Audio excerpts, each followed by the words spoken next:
Today we're going to do 11-1, lines that intersect circles. Now you should have already written all the definitions, so let's just start with theorems. So let's start with our first theorem. This is theorem 11-1-1. If a line is tangent to a circle, then it is perpendicular to the radius drawn to the point of tangency. So what that means is that, let's say we have a circle, as drawn here. Now you can draw any line tangent to the circle. So let's say we want it to be tangent at this point, which we can call x. Let's go ahead and draw the tangent line. So we have this line here. Now it's only touching at this point, so it's only touching at x. We can call this line L. Now what our theorem says is that, okay, if a line is tangent to a circle, as we have, then it's perpendicular to the radius drawn to that point. So we have the center of our circle, and let's draw a radius right there, and we can call this point O. So what this theorem tells us is, since L is tangent, since this line is tangent, we can say that L is perpendicular to that segment OX, which is the radius. Now let's explore the converse, or the exact opposite of that. We have, if a line is perpendicular to a radius of a circle at a point on the circle, then the line is tangent to the circle. So again, let's just say we have a circle as drawn, and we already have a radius. So let's go ahead and label this O, and now we can label this maybe Y. So let's go ahead and draw a radius in. And now we know is that if a line is perpendicular, so let's just draw a line in. Okay, let's see, we've got a line, and let's say that it's perpendicular. So this line, we can call it L. If a line is perpendicular to a radius, well, we have the line L, and if you notice, it is perpendicular. It's that right angle there. Then we know this line's tangent. So we can say now, since L is perpendicular to segment OY, then L is a tangent.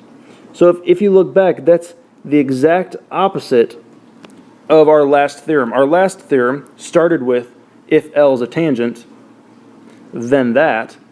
But in this case, it's the converse. It is flipped. The hypothesis and conclusion are flipped.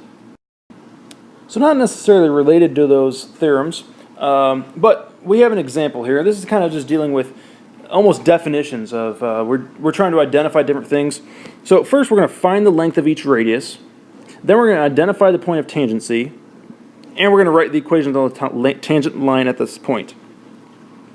The great things about these is that, yeah, okay, finding the length of a radius, we could use distance formula, but the wonderful thing is, specifically with the problems in this book, all we have to do is count. So to address that first issue of finding the length of a radius, let's first talk about circle D. Circle D has a radius of, now if you notice my notation, all I did is I drew a circle with a point in the middle, and that represents the statement circle, as like you could do a triangle. You can draw a little triangle. So the symbol is a circle with a dot in the middle, and then whatever that origin is, that vertex, the D, whatever the middle, the center of that circle is, you call it that letter. So we know the radius is, well, let's count. You start here, and the next point all the way over. You could count over here, but why? That's difficult. Just follow the line. 1, 2, 3. Again, you start at the center and you go over 3. 1, 2, 3. That's where the point is. So our radius is 3.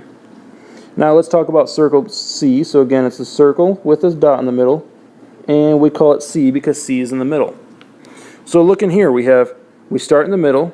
And how far do we have to go over? Well, just 1. So the radius for circle C is 1. So we've identified the length of each radius, good.